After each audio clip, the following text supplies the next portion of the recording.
Alors tout d'abord, est-ce que tu peux nous expliquer grâce à quoi, au cours de ta vie quotidienne, tu arrives à surpasser ton handicap? Donc j'arrive à surpasser mon handicap sous différentes façons. C'est l'aspect social, donc avec mes amis, ma famille. Et après, par rapport à tout ce qui est sportif. Donc après, est-ce que le sport t'a permis d'avoir un objectif, comme penser à autre chose, ou de plus penser à ton handicap? Donc le sport, ça m'aide totalement à penser à autre chose. Donc comme je pratique tous les jours du basket, et puis dans un entourage qui pratique aussi que du basket, donc ça m'évapore déjà toutes les pressions qu'il y a par rapport à mon handicap.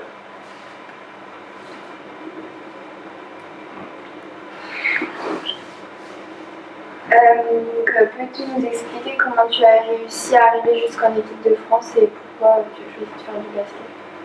Donc c'était un peu compliqué pour mon cas, parce que j'avais été sélectionné en région, donc c'est des équipes régionales, donc ils prennent les meilleurs joueurs de la région Bretagne-Pays-de-Loire pour former, pour se préparer à un tournoi en fin d'année qui est contre toutes les régions. Et c'est à ce tournoi-là où sont présents les coachs de l'équipe de France.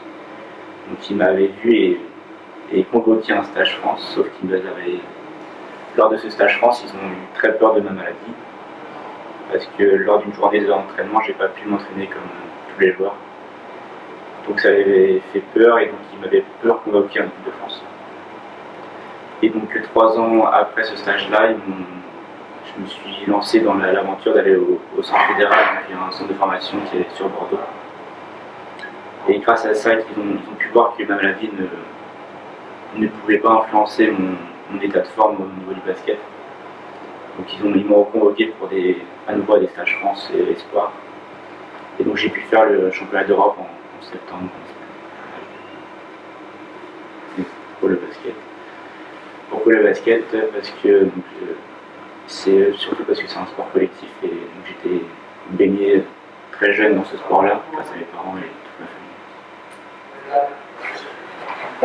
Y a-t-il une grande différence entre les fauteuils de tous les jours et les fauteuils pour le sport, plus précisément pour le handi-basket? Donc au niveau du poids, il n'y a pas une énorme différence entre les fauteuils sportifs et ce fauteuil de ville. C'est plus au niveau des roues, parce que les roues sont un peu plus carrossées, donc penchées, pour pouvoir mieux pivoter lors d'un match de basket. Et on rajoute aussi souvent à l'arrière du fauteuil des petites roulettes pour éviter les chutes, pour éviter de tomber à l'envers. Et sinon, c'est pratiquement les mêmes fauteuils. Et du coup, est-ce que tu sais, en gros, quels matériaux ils sont utilisés pour les fabriquer? Moi je sais par rapport à mes fauteuils que j'ai pu utiliser, donc j'en ai eu 2. Donc le premier que j'ai eu, c'était un fauteuil en titane, parce que c'est un matériau un peu plus résistant et plus léger. Sauf que maintenant, il se vend un peu moins ce matériau-là. Donc maintenant, ces fauteuils sont plus utilisés avec de l'aluminium 720. Est-ce que dans ton équipe, il y a des personnes qui sont en fauteuil lors du basket et à l'extérieur, ils se déplacent avec des prothèses? Dans mon équipe à Bordeaux, la majorité sont en fauteuil de ville, donc tout le temps. Donc ils sont une dizaine qui sont en fauteuil de ville. Et après, il y a 2 autres qui sont amputés. Donc j'ai une fille avec moi qui est amputée, double amputée. Donc elle a 2 prothèses. Et un autre garçon qui est aussi un collégien qui est aussi double amputé. Donc je pratique. Non, j'ai les 2 personnes dans mon équipe. Et pour toi, est-ce qu'une personne qui est par exemple amputée de la jambe, est-ce que c'est le meilleur moyen de faire abstraction de son handicap, c'est le fauteuil ou alors les prothèses? Comme j'ai des connaissances qui sont amputées, je sais que pour elle, c'est mieux d'avoir des prothèses. Parce que déjà par rapport à elle, donc elle peut toujours marcher ou trottiner, mais elle peut toujours au moins avoir l'esprit de marcher. Et après, par rapport à ce qui est l'aspect extérieur, au moins il n'y a pas de regard des autres personnes qui peuvent juger, parce qu'ils ne remarquent pas forcément qu'elle est handicapée ou qu'elle ait une prothèse. Donc déjà c'est mieux. Et après, je sais que quand tu es en fauteuil manuel, tu l'acceptes. Quand tu as accepté ta maladie, c'est pas une différence. Qu'est-ce qui change par rapport au vrai basket? Donc la différence entre le basket handi et le basket valide, tu n'as pas énormément de différence. Donc ce qui est l'aspect ballon, panneaux, c'est les mêmes hauteurs, même taille. Après, c'est les mêmes règles de temps, donc tout ce qui est 8 secondes, 24 secondes, c'est à chaque fois les mêmes règles que le basket valide. Ce qui change, c'est juste l'aspect tactique, parce que comme on est dans un fauteuil, c'est totalement différent par rapport au basket valide, parce qu'il y a moins d'espace au niveau de la raquette.